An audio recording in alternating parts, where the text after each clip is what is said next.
look at that. There we are. We are live. Hello, everybody. Nobody in here yet. That's understandable. We just got done with an auction over at Big Flips. It's Friday night auction. And I'm still sorting pennies, so I figured I'd jump on here and have, theoretically some enlightened conversation. Oh, and there's Coin Junkie. How's it going, sir?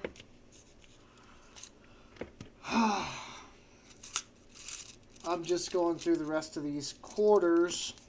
I've been cheap lately because I realized how it takes a little more time. But if and I mess up this one while I'm talking, but if I take my time and don't completely unwrap the rolls, I can roll them back up. It takes a little extra effort, but I save on all the coin rolls that I don't have to buy. Not much. Between everything the last couple of months, I think I'm mildly not overspent, but you get my drift on spending, right? At some point, you have to rein yourself in a bit, because otherwise, like that book that Flip was showing there at the end, the foreign book.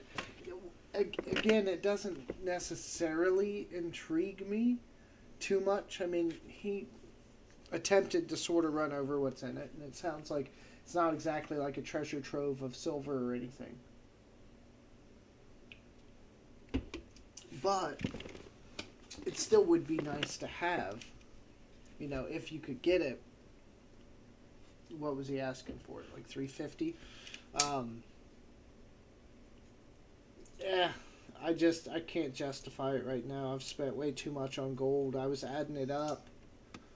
The other day, well, actually today, and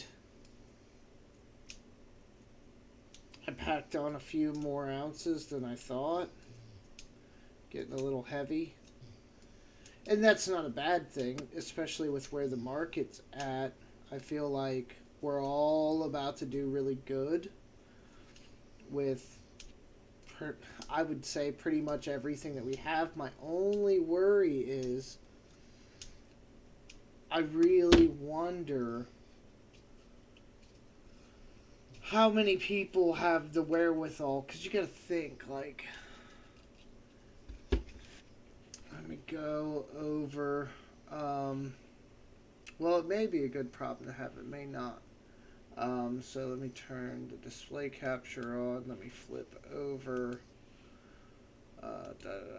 there's the auction sheet, there's the playlist I created. I was looking at quarters on eBay. Let me look at this. Okay, so we got it on the hour. We'll go by the month. Okay, so here's silver. And we're all the way back to the 80s. I was born in 83, which is somewhere, there we go, March of 83. So when I was born, silver was about $12 an ounce. It was fairly stable, right, all through this. And I feel like, we had this, but then, it all quickly ran back up. And there's a bunch of people in here, September of 2011, all the way through like 2012, where there's a lot of people that are probably still underwater on some of those purchases. Silver got up, according to this chart, around $48 and then crashed back down. I wonder, because, there's a lot of new stackers. There's a lot of old stackers, and most of them bought, all through here, so they're probably not sweating on a whole bunch of anything, because they dollar cost averaged in on their stack. But I really wonder if we get back up here around the $50 range, heck, even like $40, $35 range. I really wonder how many people are going to still be buying silver when it gets up that high. It's hard to stomach, especially when, like, let's look at a stacker. Roughly about 10 years ago, silver was about the same price it is now, give or take. May 13, April 13, somewhere in here. It was just coming off that dive. So they've not really had any huge, I mean, the COVID price spike up to like 26, 28, 29. Yeah, it looks like it touched 30 maybe. But nothing real crazy. And then we got, some sense back into it, got down in the low 20s, and then now we're tilting here on that $20 mark. It seems like a lot lately, but I wonder what the resolve is of the people that have been stacking for like the last 10 years, because I'll still buy, but I didn't buy. I'll get back off of this so I can get back to the chat. I didn't buy anything major over at Silvertown when I was there yesterday, and that's primarily because, number one, I'm starting to run out of liquid cash, and number two, don't quote me, but I mean, I guess I'm a better judge than most people. They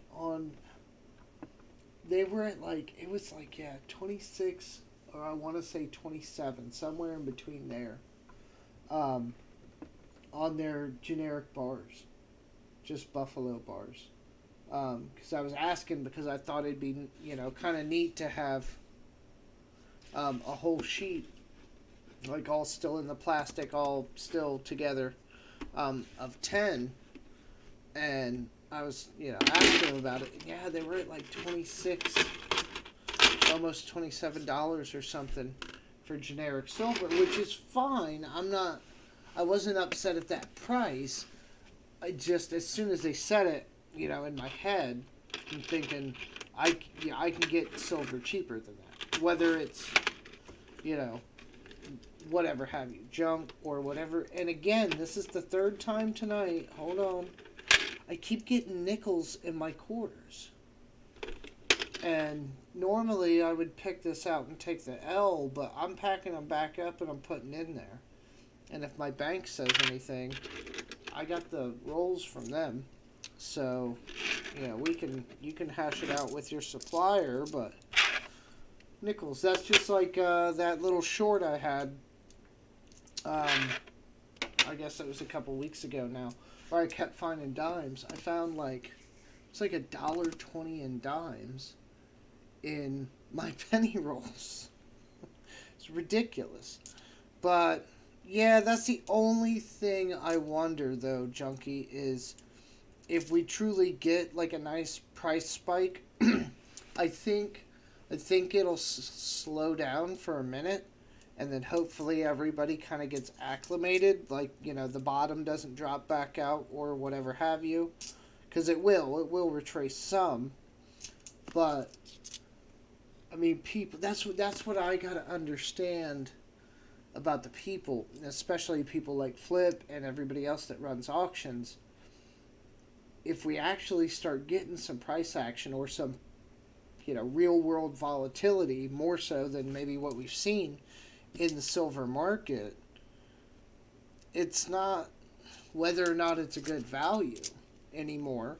It's whether or not people still perceive it as.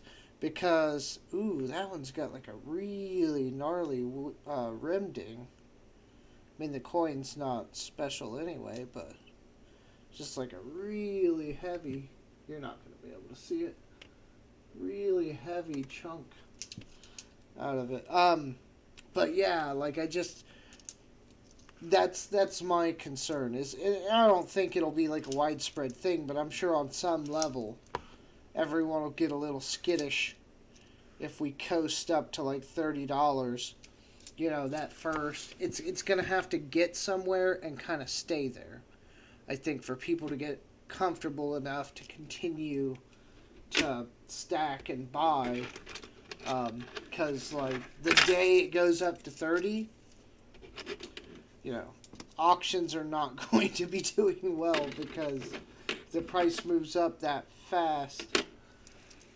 I see people being skittish, thinking that it's going to drop out, especially if we start getting into, I don't have the chart back up, but I mean, it's been a couple years, but like I said, I think in the other live stream the other day, COVID. I feel COVID is the only reason, and inflation a little, but mostly COVID is the reason why silver is even up where it's at. Pre-COVID, after the 11-12 crash or market retracement, whatever you want to call it, we were floating $20 was the high. We were down as low as $13-14 in a couple cases, quite often throughout that decade. So yeah, that's my only real concern, is wondering what that's going to look like and how people are going to react. Hey Shiloh, good to see you. Glad you didn't have anything else to do. I'm finishing. I think I have about 7 rolls left of quarters to go through. My dog is sleeping on the couch behind me. The kids are at their mother's homes. Oh, wow. That might be the best looking Ada Mae Wong I've seen all day. But it's hard when you come across coins like that, but they're new. Like, I don't even try to keep them. Because in my head, I'm looking at it like, call me in 5 years when you still look good. You know what I mean? Because, like, right now, you'd have to nitpick through them. And 5 minutes later, you'll find one better. So, there's some errors I've heard.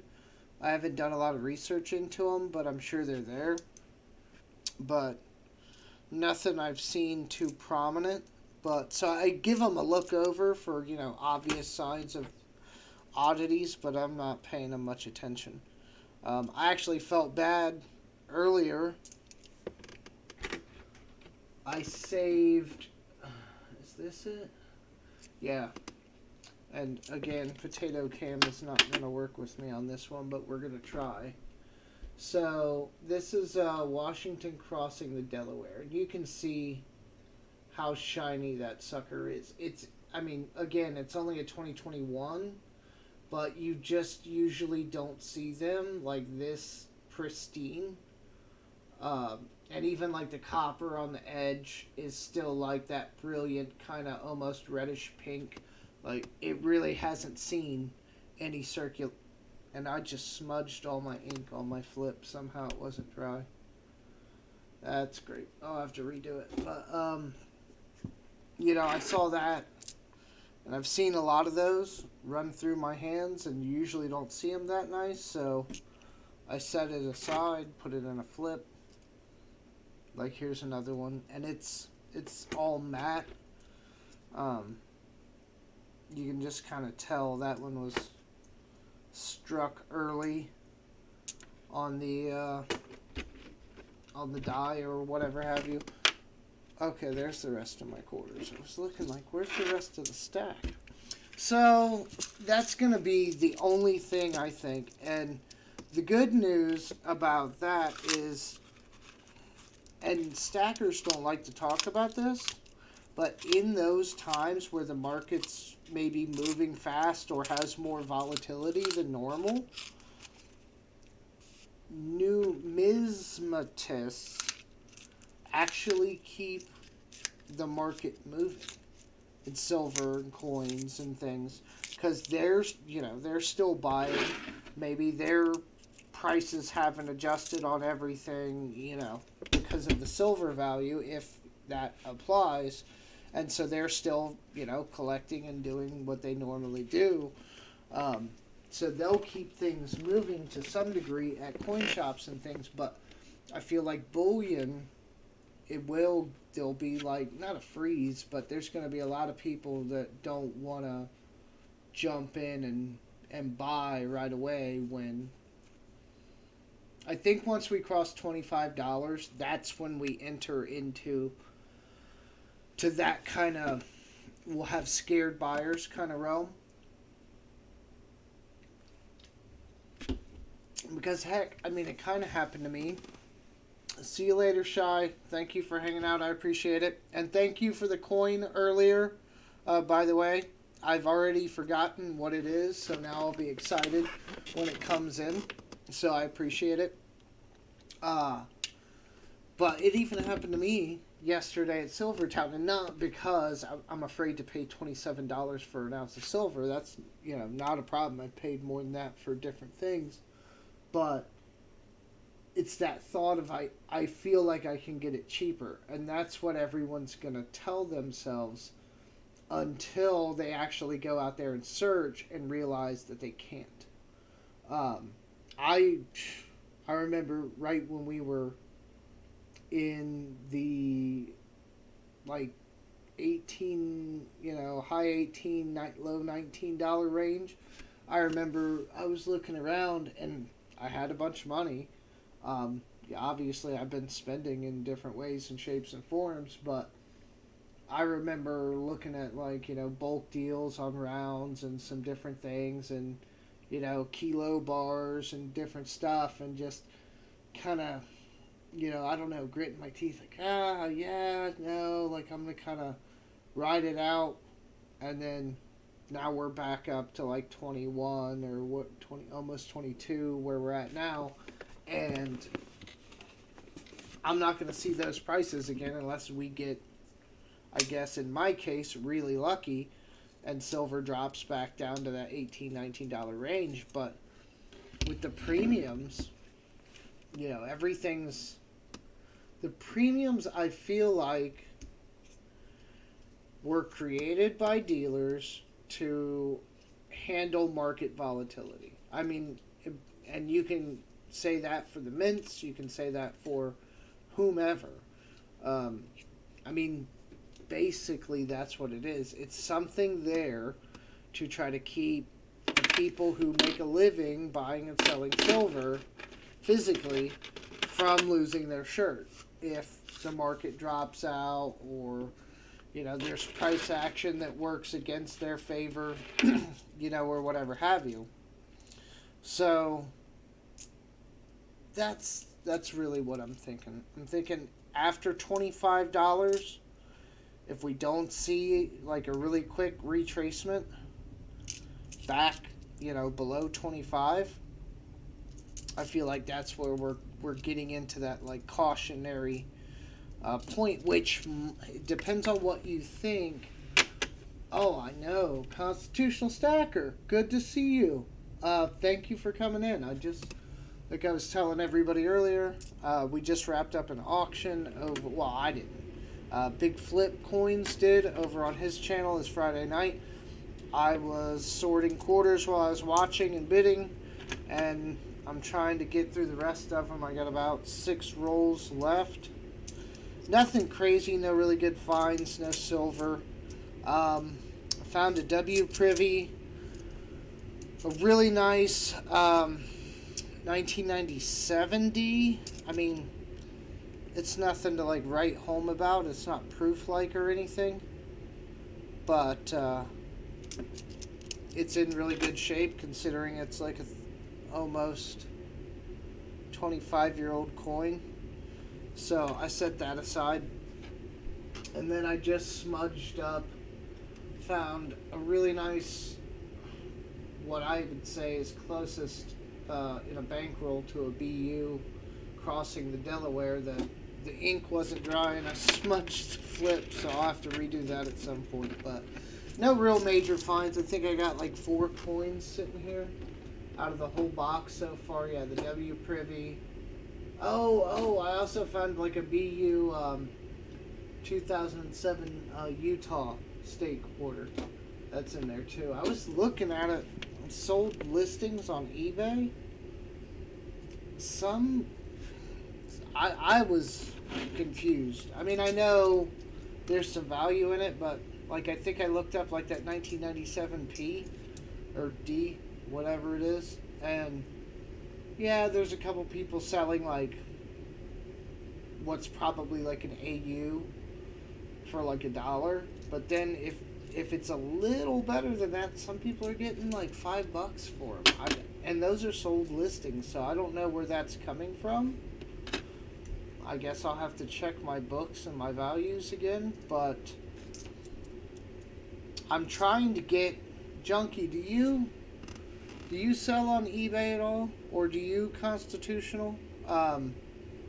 Either of you ever sell on eBay at all? Because I feel like my biggest barrier right now is the fact that my seller listing has no reviews and no sales, so I think that's why I'm having a hard time selling that dye adjustment error for so cheap. And I did list it kind of cheap, but I figured if somebody recognizes what it is and wants to take the leap, they'll get a good deal. But I need to, I think I asked you that the other day too. I think I'm gonna throw some more stuff up on eBay, not for crazy low prices, but just to get more listings. Maybe that'll make people feel better, and try to get some sales so that occasionally, if I buy a lot and I don't necessarily want to keep everything in that lot, maybe I can just list it on eBay and offload some stuff that way if it's things I don't really want. Big Flip got me a Norfed, and he gave it to me, I think it was Everyday Opportunities auction.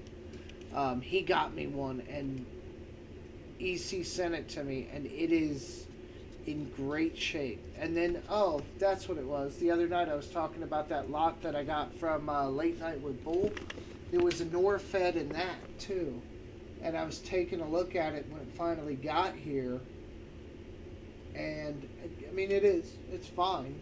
But it's just not as nice as the one that I got from Flip and EC. Like, it's got some surface stuff going on with it. It's not horrible by any means, but of the two, if I had to choose one to keep, I would keep the one Flip gave me, obviously. And those things usually fetch a pretty penny. So I think I'm going to look that up and start LCS a few times. Overextended myself, and bad times came. I'm a hoarder of medals. Yeah, I probably entered that area. Constitutional. A little bit. I mean, I'm not putting myself out, but I'm very cash poor. Probably the most cash poor that I've been. Maybe not in the last.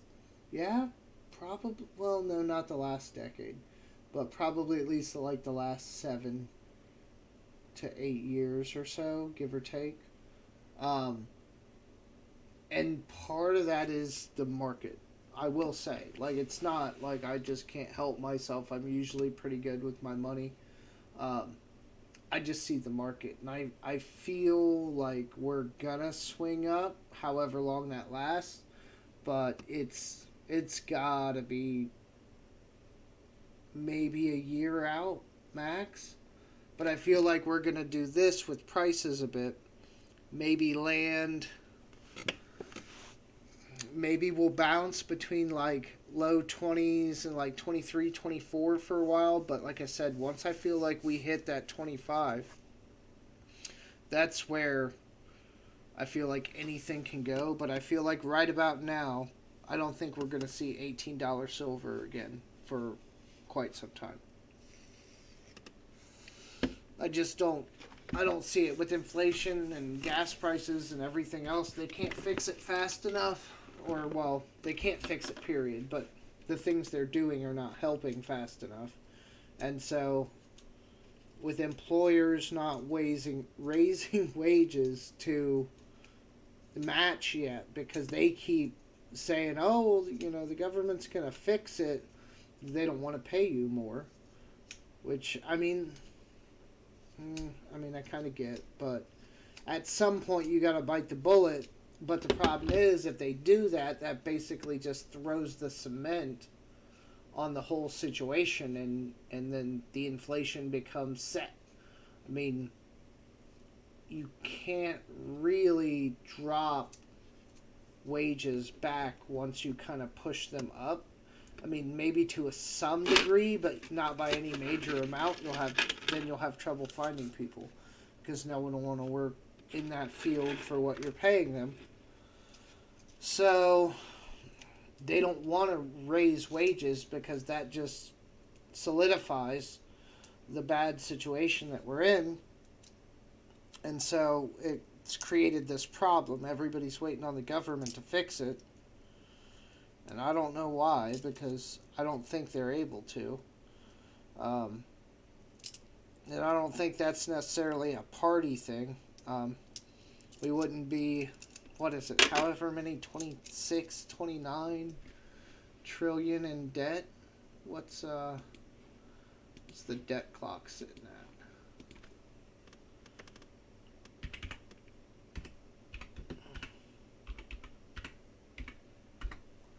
The debt clock. Real time. I remember when I first looked this up, like probably 15 years ago, it didn't even have half of these fields on here. It's expanded a lot. So yeah, $31.2 trillion. We can't fix that. It's not a party problem. It's not a. I mean, it's an economic problem, but not for the reasons that, most people would think. It's not that we're not making things. We could always do better, but that's not the problem. It's the spending. It's all the other things that we put money into. Who knows how many, like, black budget programs just have, relatively unlimited budgets with little to no oversight. Who in the heck is texting me at 12:30 at night? Oh God, that's gonna be a long thing. All right, I'm just gonna slide that to the side. If it goes off, it goes off. I'm not worried about it. But yeah, I mean, this is where we're at. Somebody told me to get on here in one of the comments of my video and said it does something. Oh, paper to silver ratio. Okay, so here we go. We're down here in this corner. Paper to silver ratio now. So there's, I'm guessing this is ounces. I think. Is $414.17 of money out there, and there's 1 ounce of silver. Either that or that's, it should be ounces. I wish it would tell you. Wait, can I click on it? Oh, it was telling me. What did it say? Paper, silver ounces. Traded on the major world exchanges. So, yikes. So there's $414.17 per every ounce of silver traded, they claim. Dollar to gold ratio, 5,791 per ounce. Dollar to silver ratio, now 786 per ounce. Oh God. Now that's not saying that silver should be $786 an ounce. I don't think. What is that? See, some of these are new. I haven't seen them since I've been on here. I usually just come on and check and run. The year-over-year increase in the U.S. M2 money supply divided by the yearly production of silver in ounces. So I'm guessing production, they mean mining, like new creation. So they've created $786 of money that didn't exist for every ounce of silver that they dug up out of the ground. That's concerning. Dollar to crypto ratio. Nobody really cares about that. Paper to gold ratio. 100 and... Wow. Okay. Yeah, so that's where we're at. Sorry, I know. Tangent. I apologize. Man.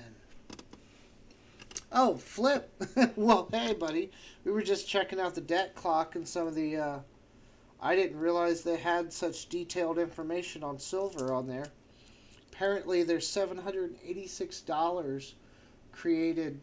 I'm guessing it's like the last calendar year, or maybe it's active and it's this calendar year, per every new ounce of silver that they've mined. So we're making money fiat way faster than we're making and digging up and pulling silver. But as we all know, the fiat doesn't go away, and the silver gets used by industry. Man, that quarter's seen some things. And then goes back into a landfill because it's not worth it right now to try to reclaim it like gold. So, yeah, that's going to be a problem. I feel like $25 price point, I feel like that's where buyers are going to get scared. That's weird. This one looks like it's got glue on the back of it. But it's just a 1995. Or tape or something. But I'll still be buying. And I hope that most people, continue to as well. It'll just be real interesting to see. Because I think what's going to happen is if we do get big price action, let's just call it over $35 in a relatively quick time frame. What's going to happen is a lot of these people that are trying to offload at those prices are going to go into like an LCS or someone like that, and they're not going to want to buy. They will have already spent their budget or whatever they were planning to buy, for that period, because they can't buy everything from everyone. Or they will be just as concerned of a swift retracement, like maybe some of the people that are trying to sell while the price is up. And I just don't feel that that's going to bode well for everyone. You're going to have to, when the price action really starts moving up, you're going to have to be quick. Have a predetermined price point if you're going to try to flip, because I'm assuming most of us aren't underwater on most of what we bought, and if we are, it's only by a little bit. So if we get like a $5 swing, in a short time, you got to be one of the first few people there ready to go to sell. If you're late to the party, it could either start retracing or, people could have spent all their dry powder. And these silver dealers, none of them have, well, most of them haven't been doing this for like short periods of time. Most of them have long-standing businesses, and even if they're not, they're savvy. They're not going to overbuy after a large market move up. They're not. They'll still buy. They'll still want stuff in their cases, and they'll judge that based on how quick things are moving through their store. If the buyers are still there and people are still purchasing, it won't be a problem at all. But I feel like everyone's going to get skittish white-tailed deer in the fall kind of thing. And, not want to really purchase a lot at that point. I think we're going to have more sellers than we will buyers if it's a swift move. Now, if it just gradually builds up over, say, 8 months to a year, I don't think that'll happen at all. And hopefully everybody just gets acclimated like a frog in a a boiling pot of water, over time just gets used to it. And that's what the hope is. We need a steady climb. We don't want, the volatility. We don't want to scare the new people. Don't want to put dealers out of business and then cause any financial turmoil. We want a strong market with a firm bottom that we're all, pretty sure it's not going to go under. So that's one of the things I want to kind of get the eBay run for. 66. That way, just every now and again when I need to offload something, I'm sure I could always call Flip and offload to him if I was really trying to get rid of something, depending on what it was. Or other people. There's trade day and there's other things. But those take a lot of time. It's very active kind of offloading. And the allure of eBay to just go on, look at sold listings, see if the stuff you're trying to sell is moving and what it's moving for, and then make that decision to list it, is kind of enticing. So I got to get that eBay kind of working. So I might just list some stuff on there just to kind of get some sales and I guess like prove myself so that in the future, if I really need that resource, I can use it. Because as we talked about a little bit the other day, a lot of the premium stuff, a lot of the semi-numismatic, your local coin shop is not giving you a lot of that value back. A lot of them look at those things as just an ounce of silver. Some don't, and those are, out there too. But at least around me, they don't care unless it's government backed, and even then, you're getting a fraction over whatever they're paying for silver. It's not much, at least the few shops that actually give you anything for it. Jimmy Licari said, very true, not only is silver never recycled, but it's also a byproduct of the copper mines mostly, and they don't go mining silver specifically, or very few anyway. Yes. Most people don't realize that. They don't go looking for silver. They just find it and then pull it out in copper and other things. Flip says, last is going to get its percentage of every ounce of silver or gold. If silver hits $30, the premium falls, and if it drops to 15, the premium will rise. 90% sell to dealer is at 20 and buy from the dealer is 25. They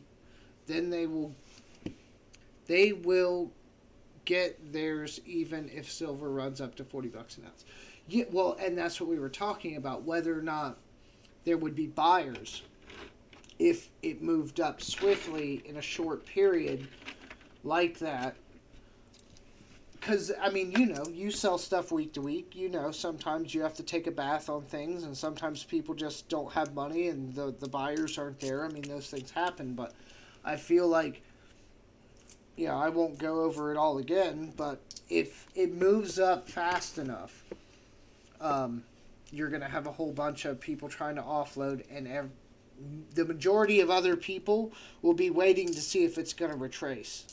Nobody's going to be excited to buy silver above $30 an ounce if that's where spot's at, plus, any premiums or whatever might be there.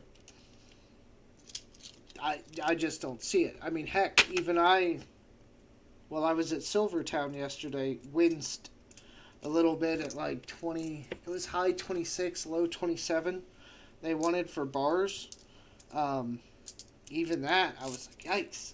I can get a better deal somewhere. And I know that, and that's not why I winced. I didn't wince at it just because of the price. I just knew I could get a better deal in another form, in another venue, and that's fine. But, I don't think... We'll see. We'll see how it plays out. I feel like when silver really starts to move, and maybe even, stays there, I think that's where we'll kind of find out, who who was like in it for the short term games, because a lot of people are. Mine's more of a long term hold, but because of all the other investing and things that I do, um, if I'm way in the green and I decide I want to reallocate that wealth to another investment or something, like, yeah, I mean, I'll sell. I won't sell everything, but I would sell a majority of what I have to get into something else, and then just, once I get that deal or whatever set, then begin to reaccumulate with hopefully the newfound wealth that new asset brings me or whatever have you. But I mean, that's what I did with the house. I invested. I go through cycles. Building, investing, and then once I've invested, if I have extra cash and stuff, hung over, I don't want to sit and just let it do nothing. I want it to be ready, but that's where, the precious metals and things come in, because I don't want it sitting in the bank, especially now with inflation the way it is and everything. Can't go much higher, hopefully, but I'm not going to take that chance, so I'll put it into something. Precious metals and gold and silver and numismatic coins and whatever I think is going to hopefully fare well, and let it kind of sit there for a while I'm reacquiring or building to the next move, which should be in about a year, maybe a year and a half, hopefully, somewhere around there. I'll buy the next house and I'll rent this one out, and then, rinse and repeat, rinse and repeat. There is that business up the road, but I think I got too much stuff going on at the moment to grab a business loan. Plus, that's a whole nother ball of wax outside of the real estate. Real estate, I know, it's pretty straightforward. Business loan, I'm sure I could get through it, but it's a lot more involved. They want to check out the business, they want to check out you, they want to know what, check you, and have you ever ran a convenience store before, or a car wash, or whatever it is. They want to know about their investment. So it's a much more lengthy and involved process than a home. Everybody needs a home, right? But what is it like? It's like 60, maybe 65 or even 70% of most businesses fail within like the first, I don't know, 3 to 5 years or something. I'm pulling stats out of my behind, but I think you get the drift of what I'm saying. And for that reason, business loans are a lot harder to get than, a contemporary mortgage. And I wouldn't dare, I have good credit, I have great credit, but I wouldn't dare go like the straight financing, personal loan kind of route, because those are just always going to be higher interest and worse terms. Some people do that, and some people make it through that okay. It's not that it's risky. It's not that I don't believe in myself. It's just a little too risky for me, a little too high interest, a little too much in all those wrong ways that I'd try to steer away from that. So, yeah, it'll be about another year and a half or so while I continue to stack and do other things and save up before I make the next move. But then at that point, a good portion of the stack, will go. I mean, things I want to keep that I'm just going to keep, yeah, but the majority of that, hopefully silver, gold, and everything else has gone up by then, but then I'll cash out, buy something, and then, do it all over again. 30-ounce silver with a $14 premium will never work. Pre-pandemic, 30 an ounce was premium of 4 to 5. I mean, I hope you're right. I hope you're right, and that's where we'll see. But look what premiums now. Let's see. If Silvertown was selling yesterday, yeah, we'll still call it was 21. So they had about a $6 premium on it. Now, I don't think if the price goes up, you're right. I don't think that the premium should really jump crazy, but I feel like the higher the price gets, the more the premiums and spot price are gonna get farther apart. I could be wrong, but I guess we'll see. And because I don't even think, I mean, does anybody read previous? Oh, to that. Oh, let's say premium coin is at 31, $35 today, with silver at 22. Next silver runs to 30. The same coin will still be at 35 because no one will pay that high premium. 9 to 14 over 30. Yeah, $30 an ounce silver with $14 premium will never work. Pre-pandemic, 30 an ounce. What's premium of 4 to 5? Yeah. So I mean, I get what you're running, and that should be true. It'll be interesting to see what happens because the coin shops are in it to make business. So there's still, I don't think we're going to get away from premiums. It's just whether or not they are going to stay realistic with perceived volatility. That's what, I don't know if you were in here earlier, Flip, when I was going over that portion of it. The volatility is what worries me because I feel like the premiums are kind of there to some degree so that mints and other refiners and coin shops and bullion dealers have a little bit of a buffer so they don't lose their shirt because we looked at the charts and silver was real stable for about the last decade until around COVID. And so now we've got a couple of years of post-COVID and it was sort of stable in that for the most part, but now we're starting to bounce a bit and kind of see what happens. We dropped to 18. Now we're back up to what, 21, almost 22. Yeah, almost $22. That's what I was saying. Once we get back up over 25 and start approaching 30, 35, I feel is where we'll start seeing. I want it to be stable up here, but I want it to get there the right way. And then I feel like we'd be fine. But if we have another pull up like this, oh wait, I'm not even sharing my screen. You're still looking at me. I don't know if Flip's seeing this. Okay, so what I'm talking about is this, what is it, 2011, 2010,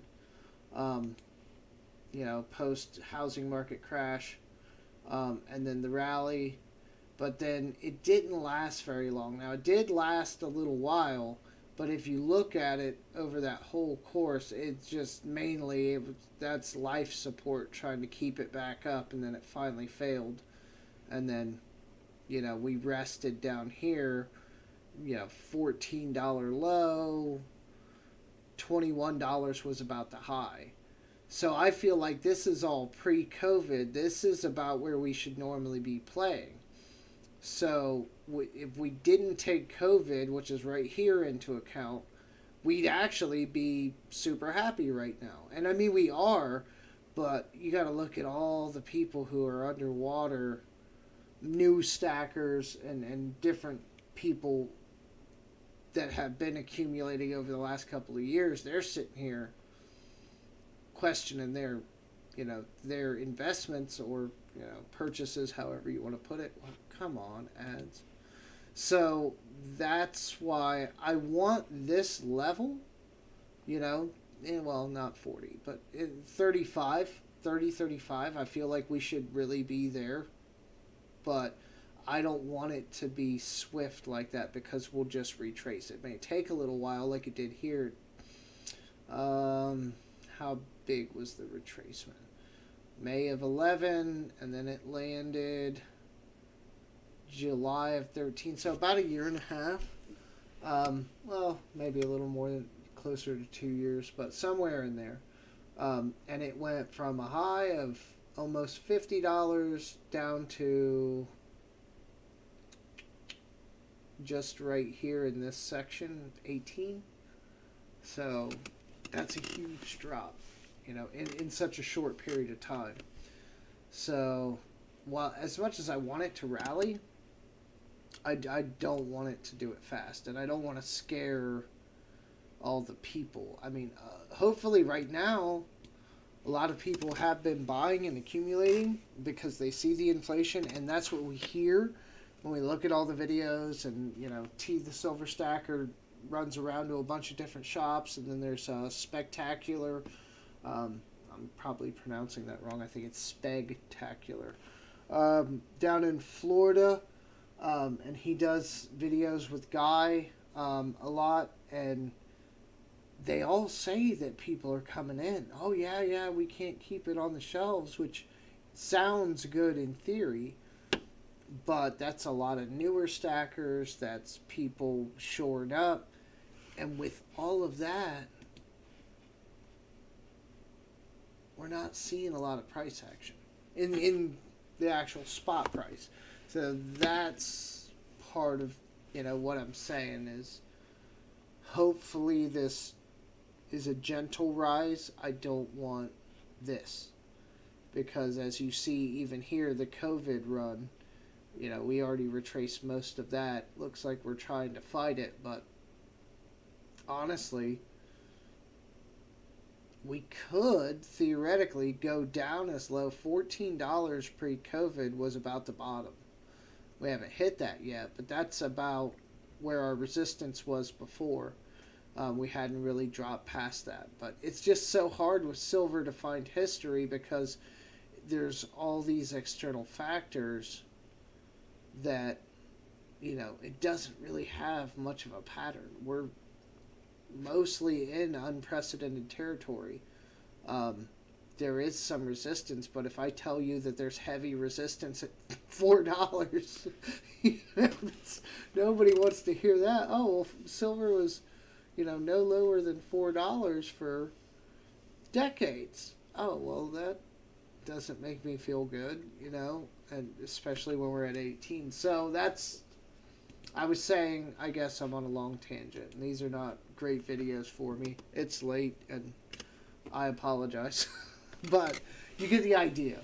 I want the eBay fired up so I can occasionally offload stuff if I so choose on top of trade day and other, options, LCS and whatnot. And plus, just sometimes when, I screw up the flip, but, it's a relatively good BU example of something. Probably the best one of all of them is this 2007 Utah. How am I going to get rid of that?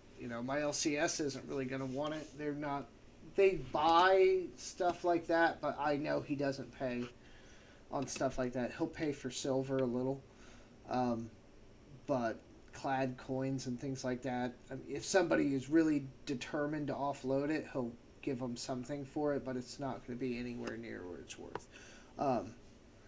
I tested him and I took something into him. Forget what it was. Oh, it was a graded coin. It was 18...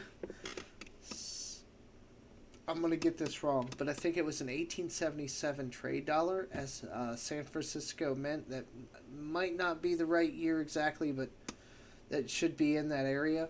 I got from Ravenhawk Coins, and I was talking to him about it, and it was a weird grading company. I had never heard of, for lack of a better term, I guess like a basement slabber or whatever. And he basically refused to buy it, but he said if he would buy it, he'd be lowball. He would want to know if it was real. So he directed me to go somewhere else to have it tested, and I did, and it was fine. But even after knowing that it was real, it was like I think scanned out at like 375 or something. Or at least that's what they were saying. The people that checked it were saying that they were, pricing it at, and he wouldn't even offer me like $200 for it. So when it's not hard value like that, he doesn't like to gamble. He's real old school, and he'll do coins, but he's not betting on numismatic price at all. It generally better be silver. and then he'll have some value, constitutional things like that. But if you go in there and you see numismatic coins or like quarter books or whatever somebody offloaded, he took them to the cleaners. He doesn't offer anything near what something like that's worth, because it's not the kind of stuff that he wants to really mess with. I mean, anybody will buy anything if it's a deal. That's kind of where he's at on numismatics.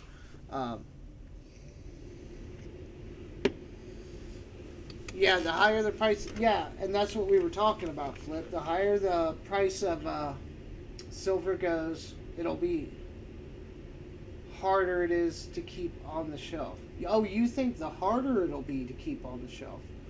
See, I hope you're right about that, because I feel like, I don't know. I feel like most people will wince at, $30, $35 silver. At least for a while, until that price is kind of stable and people kind of see that that's sort of what it is now and that's where we're at. I think real early there's that potential for retracement, because I mean, heck, even me, I mean, if it shoots up relatively fast, I'm probably not going to buy. I'll probably wait out and see what it does, and I may miss out on something because of that, like a buying opportunity or something if it continues to go higher. But a little more stability, right? Has it happened to me? I know silver's not crypto, but it happened to me on crypto more times than I'd like to admit, where I'm like, okay, it's going down, it's cool, I'm buying. It's going down, it's cool, I'm buying.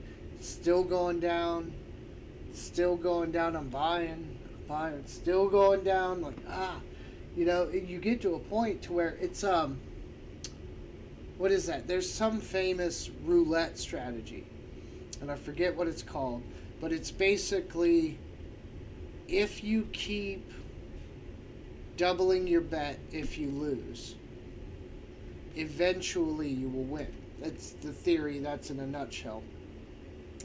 And they've tested it, and theoretically it's true until you hit the table limit or you run out of money, right? Which can and most likely will happen in there. But statistically speaking, if you just double your bet every time you lose, then when you win, you break even, make up for it. That's like the whole idea, but it's got that caveat that, people run out of money. And that happened to me on plenty of crypto. Again, way more volatility than what we're working with. And I should probably have a stronger stomach coming from that, with, a couple, probably like 4 years of crypto trading. I guess that's kind of made me skittish. And because silver's really odd right now because of inflation and post-COVID and everything, I guess I just see like the reminders of crypto. The charts look the same, for the most part. So I'm probably not differentiating that. I believe in silver. I'm still going to buy at $50. I'll still buy at $100. I wonder what the majority of the new stackers and different people will do. I think that's where most of the conversation was on that. I hope and that's true, I guess. Although I only got the one guy.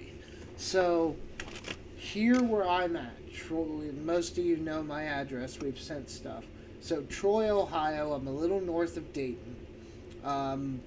20 minutes north of the 70-75 highway interchange, which can get you to Florida, Canada, New York, California, Colorado. Is 20 minutes from my house. You can get anywhere in the country. They call it the Crossroads of America, which is quite literally true. But I'm 20 minutes from that. I'm a little north of Dayton. And they're right there at the 70-75 interchange is where the big LCS is. It's like 20-25 minutes. Um, it's about a half an hour or so to the coin shop. So that's my actual local coin shop that I don't go to. That's the next closest one. The guy in my town, he's right around the corner from me. Literally, I can drive there in 5 minutes, and I do often. Um, but he doesn't really do coins. He does bars and bullion and what people bring in and things like that, jewelry, and just all kinds of other stuff, fishing poles, guitars. It's like a pawn shop. We've talked about it before. It's like a weird mix. The city won't let him officially be a pawn shop, so he calls himself a buy and sell. But he has gold and bullion and all that. Um, but yeah, like he buys too, dedicated. He doesn't just sell whatever people bring in. But when we were going through some of this last, his cases were empty, and it wasn't for lack of trying. Just he went through. He just got some stuff in, because he went to, like, old suppliers that he hadn't dealt with in years, just trying to find anybody that had stuff, which amazed me because he did get some half decent deals, and some people brought stuff in, and he had some stuff in his case, but he's having trouble getting stuff. All of his main suppliers are saying it's 4 to 6 weeks out. So I guess the people are coming in, but I guess when you're here where I'm at, the next closest one is like 40 minutes north. I've never been there. I should probably go up and check it out. But there's a lot of demand, but there's not a lot of supply. Just like the bank boxes flip, and I tell you about that all the time. My boxes suck. I stopped. I got a few rolls of quarters left, but like my boxes suck down here, and I think that's because there's a bunch of bored ass people in Ohio, and they collect coins, and I'm sure, and I've gotten a couple things. I'm not saying every box sucks, but I think there's a lot of hunters around here. I really do. And so that makes it hard to kind of, it's fun still, and I'll still do it, but I don't benefit. I'm not getting any big caches of, oh my god, I got a whole roll of 90% half dollars, or even 5 or 6. I think the most I've ever found in a box here is like 4 silver coins, and I think 3 of the 4 were 40 percenters. And I just recently, I really didn't look through quarters before. I would only do halves. And I got desperate, number one, because half the time they couldn't get them, and number two, the boxes suck. I've gone through dozens of boxes without a single find. Nothing. Maybe a nice looking something, but I wasn't really collecting anything for numismatic value at that point, so I wasn't really worried about them. But yeah, the dimes, I hate them too. At least searching them, because they're so small, hard to read. But I do it out of desperation. The pennies are just fun. And I like saving copper. Plus, someday, if I ever try to start to offload the buckets and buckets of pennies and flips and things, I'm sure I'll make out really well on that. But everything around here sucks. Like, there's a lot of interesting coins, and I just don't think we have the population to support, the supply that we probably need. I'm guessing, or it's got to be something, because even the big coin shop that I was talking about earlier, just to give you an idea, they have a whole 2-case wide section of copper rounds, which I'm not saying I'm sure that makes money for them and whatever, but their gold section, you can sit down in a chair. It's smaller than my desk. It's very small. The silver bars and bullion in that shop, very small. They have a decent amount of numismatic and stuff, but it's their whole precious metals area aside from numismatic. Um,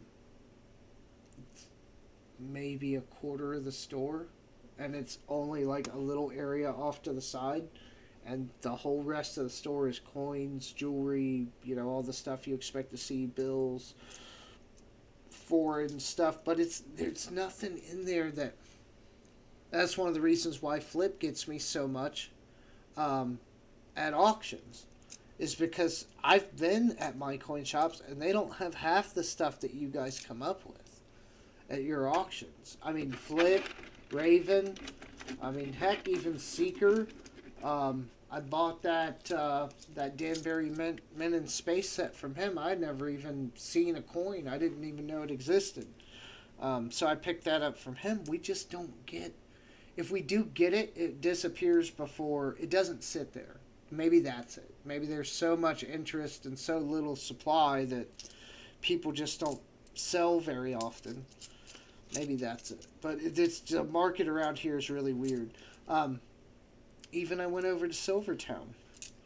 I've seen personal collections that were more impressive than their showroom. In both bullion and...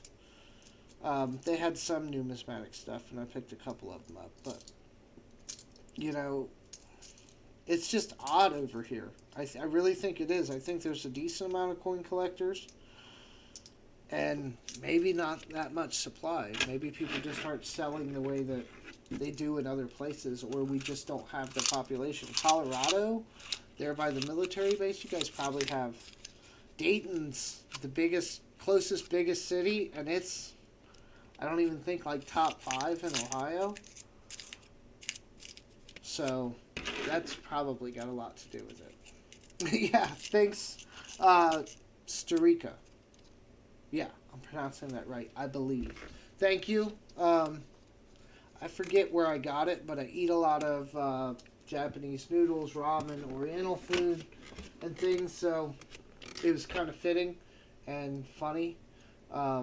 The teachers at the school look at me weird when I walk up with it on to pick up my daughter from school, but, I guess it is what it is. We're all just grown kids, right? Roadhog. I'm almost done with the box, so I only have these 2 rolls left. I was starting to look through it while I was watching Big Flip's auction and taking part in that. And I got a couple. I found a W Privy. Another Salt River Bay. I don't know why. It's always Salt River Bay. I think that's like my 4th one. And then I got one Tall Grass. And I might have like one other one. But it's been real light. And it's been very heavy on the Salt River for some reason. Okay, so what did Flip say? 4 years ago, you buy 180,000 and 90%, and today it's worth the exact same amount as a seller to a coin shop, but the coin shop is going to make 60,000 on your investment of 180 from 4 years.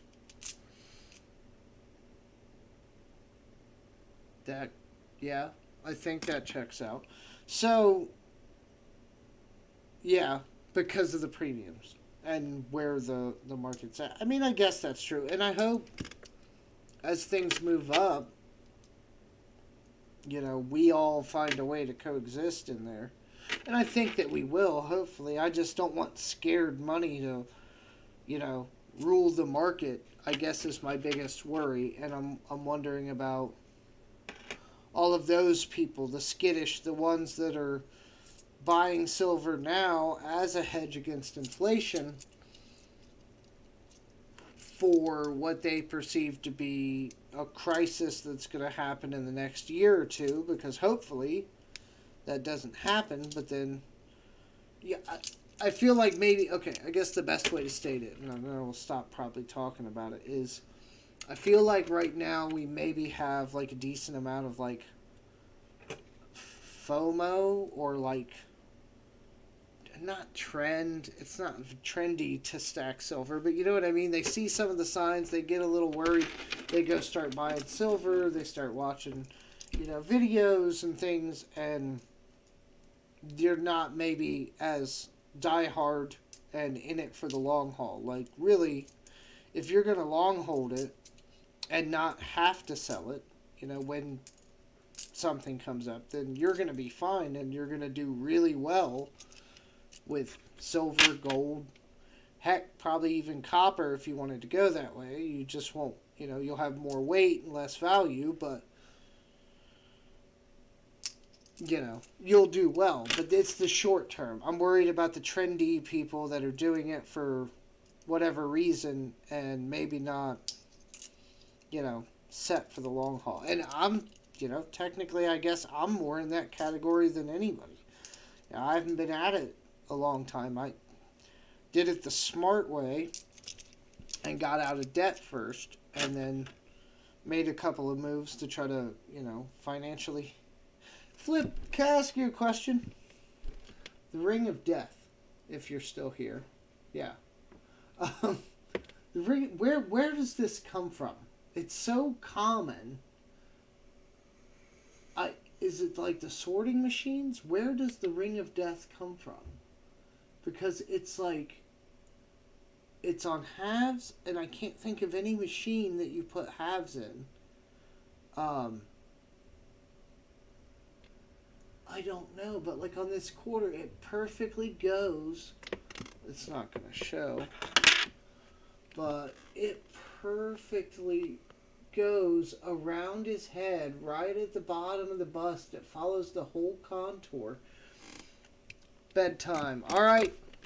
Is it the coin rolling machine? Okay. That's kind of what I thought, but man, it sucks, especially if you get a nice one. All right, Flip, thank you for the good conversation. I appreciate it. I will see you most likely tomorrow. Trade day. Early bird trade day. Flea market? Which one is it? I forget. But yeah, I will see you tomorrow. So I don't know. What do you think? Starika, if the market moves up quickly, say within 3 months' time, we're at $30. We're at 21 something now. Say we get an $8 raise, we're knocking on $30 door. Are you buying silver that day for whatever spot is, that perceived $30 plus whatever the premium is? That's my worry, is that we'll stall if we grow too fast. And that's where I'd rather it go slow and be steady than like this quick rush up. Because I feel like any quick moves up or down are just bad. I mean, I probably learned that from crypto. But that's just me. Maybe Starika's not in here still. But that's my point.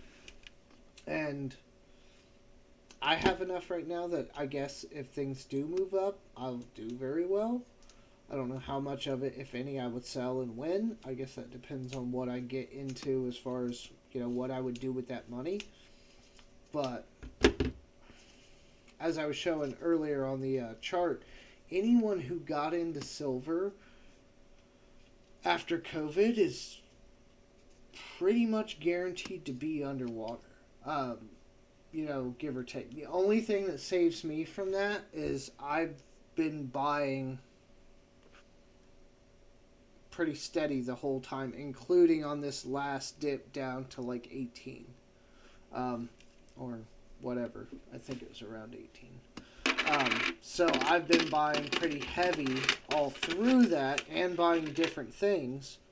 It's not all bars and bullion. It's not all silver. I have gold. I have coins. I have slab graded stuff. I've kind of tried to diversify, to some degree. So I feel like I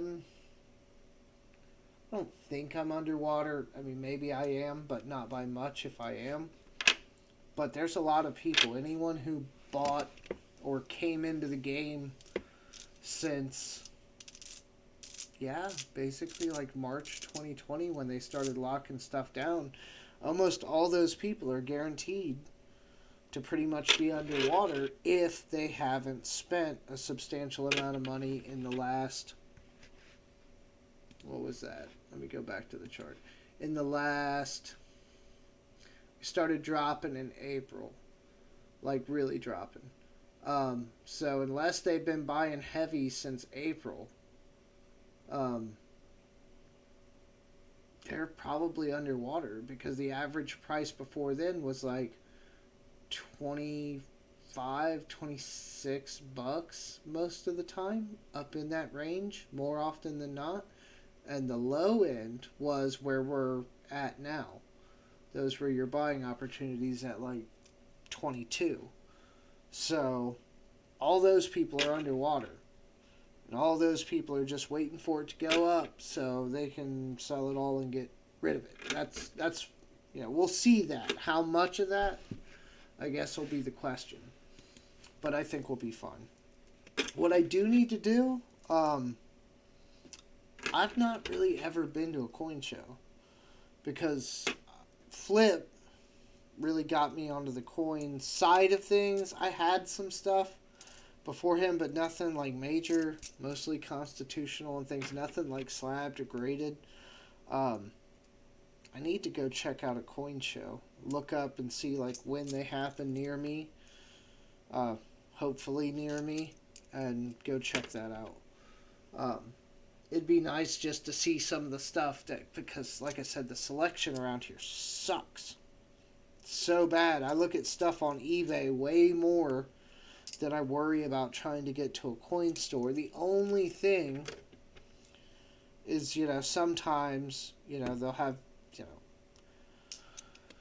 JM bars like we were talking about the other day. They'll have like JM bars in their silver bin, for whatever they're charging over spot for a premium bar. That you get lucky on that, but even that's few and far between because the few shops we have around here are the only shops around here, so that's where everybody goes. So it's not been a real big emphasis for me to like run places. My LCS, the guy right around the corner from me, it's super close. He doesn't have much, but I usually get good deals there because I spend a decent amount. So, we've become close over the last like year and a half, 2 years. So we're good, and I'll occasionally get something nice there. But, even him, he doesn't buy outside of, what he wants to sell unless somebody brings it in and gives it to him for next to nothing. And then he'll try to make some money off of it. But past that, it's like bars, bullion, gold eagles. He had a bar of platinum, and I regret not buying it. Like a 1 ounce. It was in an assay. Might have been Perth Mint. I don't know. Don't quote me. But it was something like that. And at the time, he was offering it to me for like $800. It was cheap. Let me look. Because I feel like I should know this. Platinum. Yeah, it was somewhere around in here, like a couple months ago. Yeah, probably around there in August or somewhere. Because he was going to sell me 1 ounce of platinum for $800. And I remember, I don't have any platinum. I see it as less than gold, right?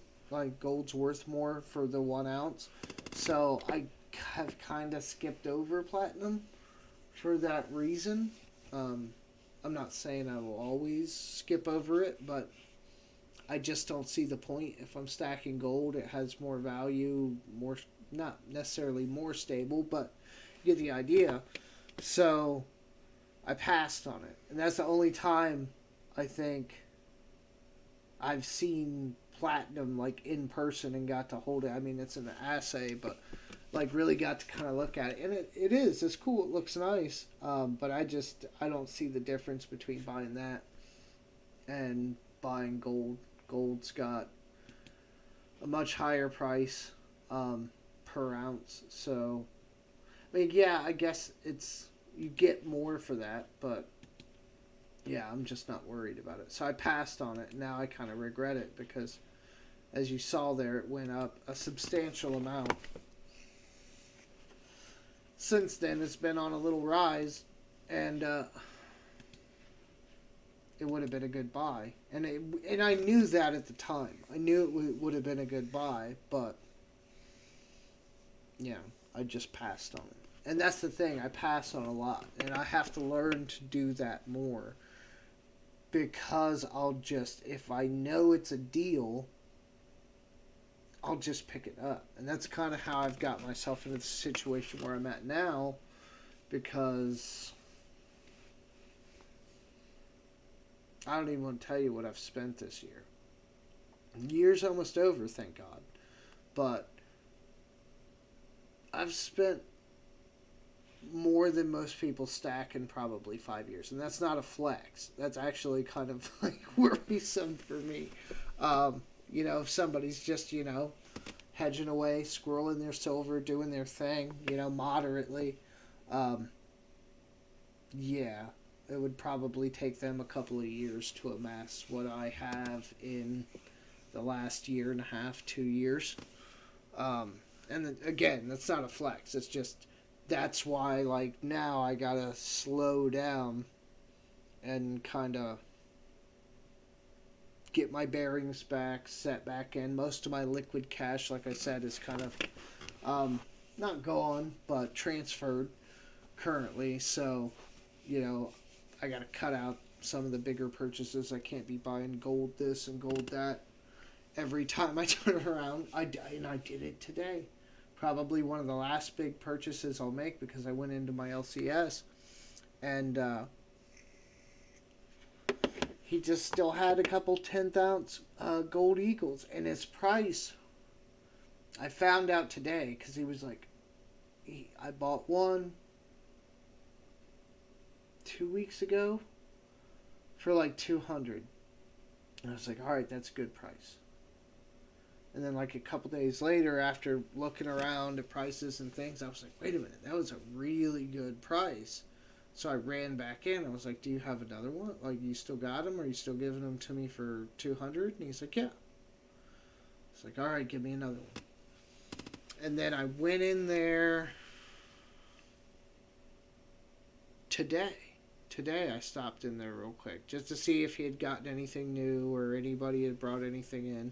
Because I got to catch it quick again, because he's got a lot of people like me that come through. And he still had those 2 other 10th ounce gold eagles sitting there. And I said, you still at 200 on those? He's like, oh, I was never at 200. I'm at 215 for anybody else, but for you, I'll give them to you for 200. And that sounds more right. Even 215 is a good deal on those right now. So that stuff, that's the problem for me, is when I see the value there and I know it's there, it's hard for me to pass up. I will move money, figure it out, eat bologna sandwiches for a week, whatever I got to do,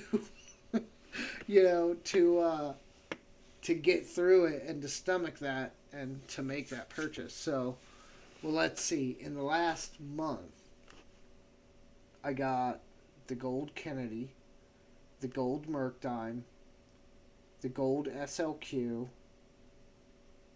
4 10th ounce gold. You see my problem? Like, when I see stuff come through, and Flip did. I looked at those after. I trust Flip when he's telling prices and things, but I looked up some of those after I bought them, the SLQ and the Merctime, and they are there. I couldn't find them for the same price Flip was offering, so it was a good buy. That's not in question, but it's hard for me to walk away from deals where I see value. I'm getting better at it, though, and some of it's forced, right? Because the money's just not going to be there for a while. But I might get a promotion at work. That's still to be seen. Um, one of the managers is moving. I really don't want to cross the fence into that side of things, but it sounds like he's moving on to another position, and I don't know that they're going to offer it to me, but if they want the position filled quickly with someone that's not, deer in the headlights, then that would probably be me. And so if I get that, it's guaranteed probably like another 20K guaranteed, but I'd probably try to negotiate it higher, obviously, and see how far I got with that. But there's a monetary value where I won't take the job if they, and that's probably like that 20K. If they offer me just the 20K to take it, I won't take it because it's not going to be worth it. Financially versus like the stress and the time that it takes to do the job. But there's a dollar amount that would get me to take it, and that's probably going to come up in like the next month, or probably the next month, the next couple of weeks. I'll find out how that's going to play out, but I'm not going to ask for the job.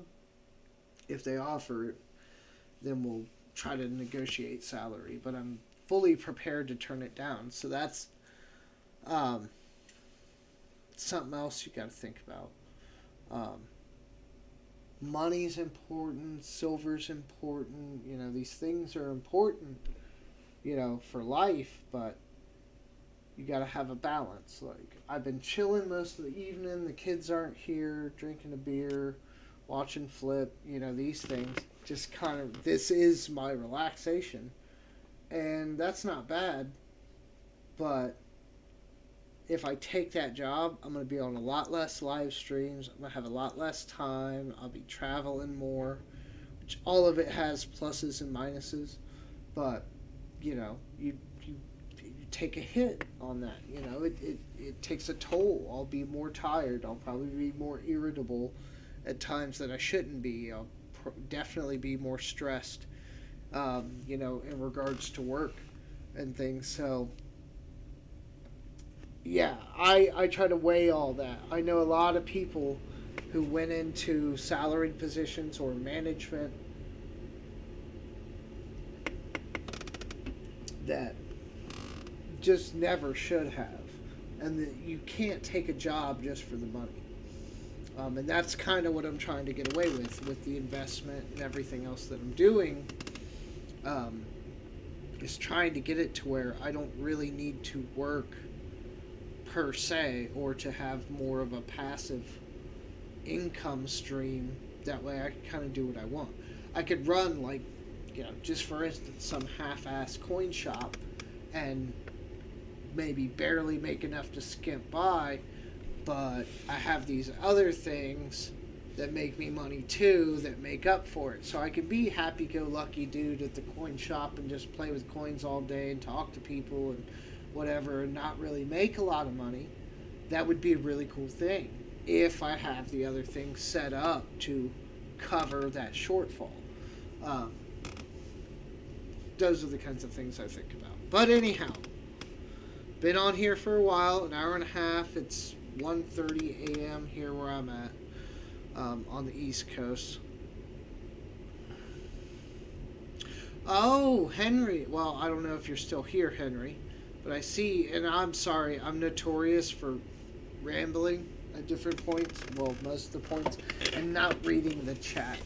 I gotta get better at that. Plus, the camera's here, and I don't want to be talking to you guys like this the whole time, so I gotta get my setup better, and then I can, like, look at the camera and the chat without turning completely to one side or the other, making it odd, but we'll get there. But Henry says he plans on selling some MS-graded Morgans tomorrow. As a matter of fact, I got to get back to him. We were talking about some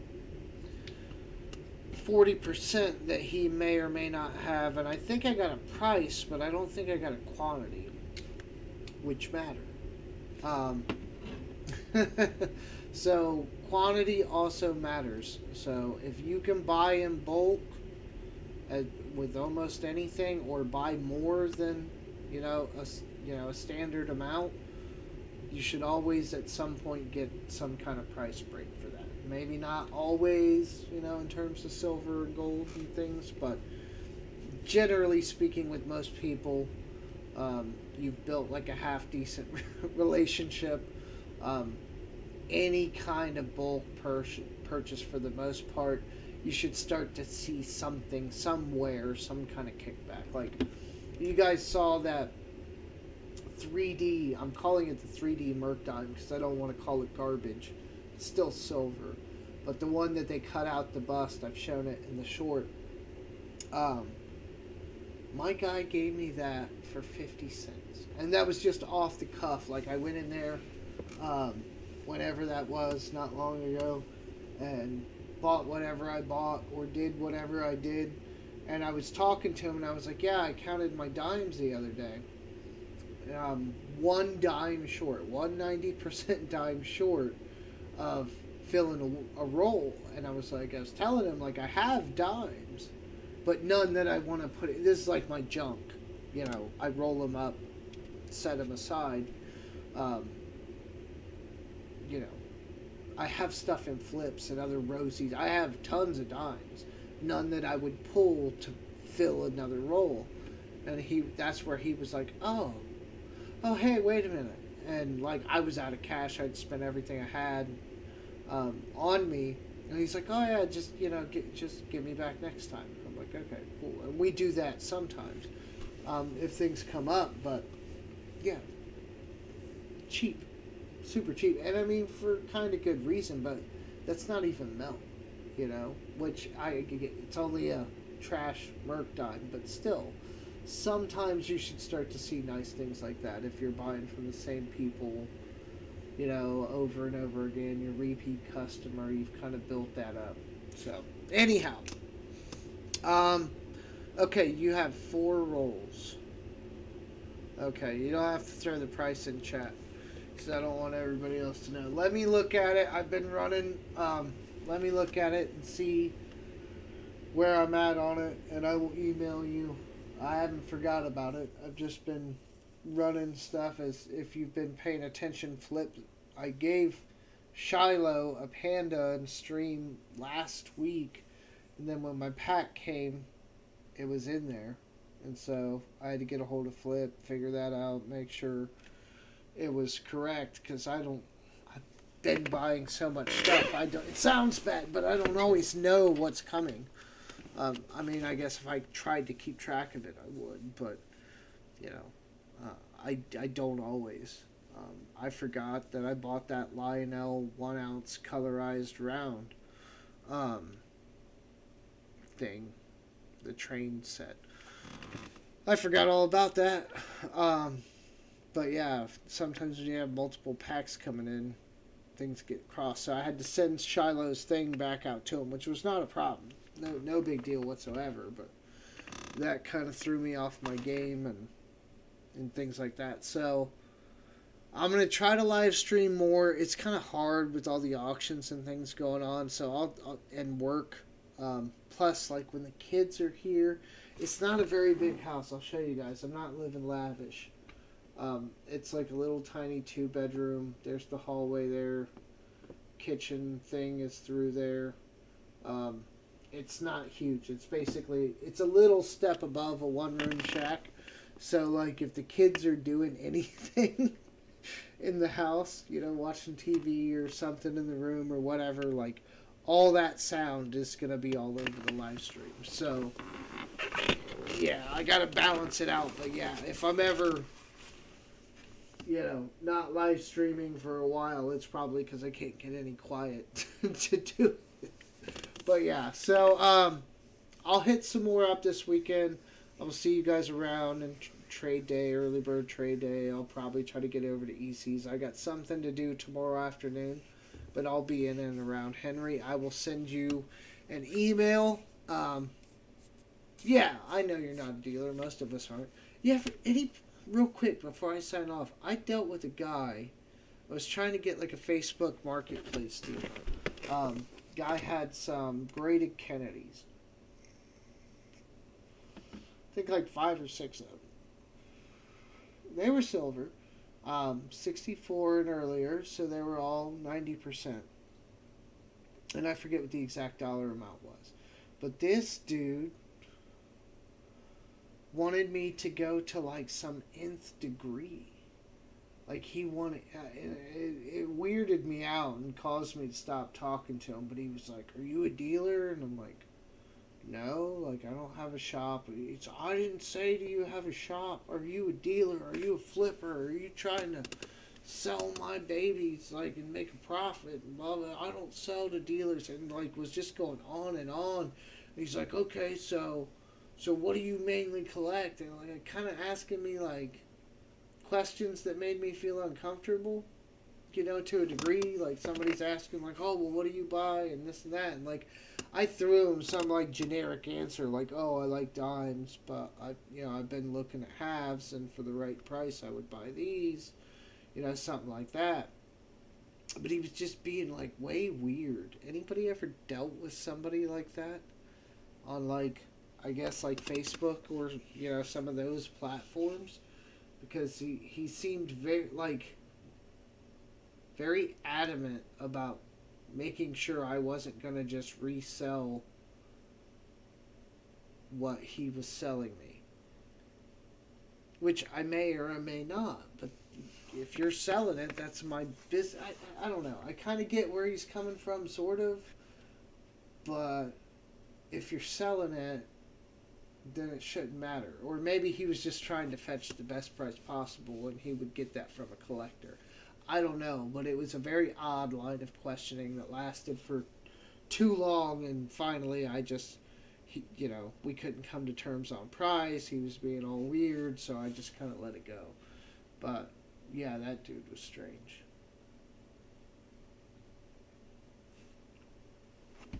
Anyhow, with that being said, yeah, it does sound. It was like ringing little spidey sense bells in my head, and I'm thinking, these aren't the kind of questions you should be asking anyway. Like, if your LCS doesn't ask, neither should this guy. You know what I mean? So yeah, it was just odd, and put him on a list of my own not to deal with. Anyhow, I will go ahead and cut the stream out here for the night. I didn't even think about a giveaway. And now there's 4 of you in here. Okay, so I will do a giveaway. My email is still just Wrenchit. I have not created a new email for this channel because I already feel like I have too many. I'm around. You can find me. All the people that would be in here. So, I'm trying to think of something that, I guess people could Google or answer relatively easily. Okay, here you go. On an American North African dollar, the North African dollar, what color is the seal? And whoever answers that first, I will send them something.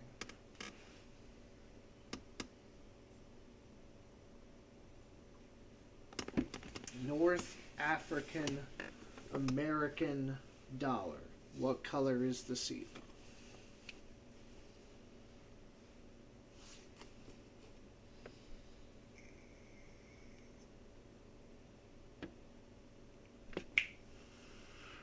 Yes, yellow, and yellow is the correct answer because a lot of people say like gold, and it's not. That's for the actual gold certificates. It's slight difference, but the difference is there. Yeah. Okay. So Henry, I will. I already have your email. That makes it even easier. I will get back to you on the halves, and then I'll get. Wait. I think I already have your address. we'll figure it out. But yeah, if I do have your address, it's not in my payment system or my shipping system yet. So I'll look back through the emails, but I'll send you out something. It will be silver. Try to keep it, stacking wise. I'll keep all the clad stuff for myself unless somebody specifically asks for something. But yeah, I'll find something and I will send it out to you. I thank everybody.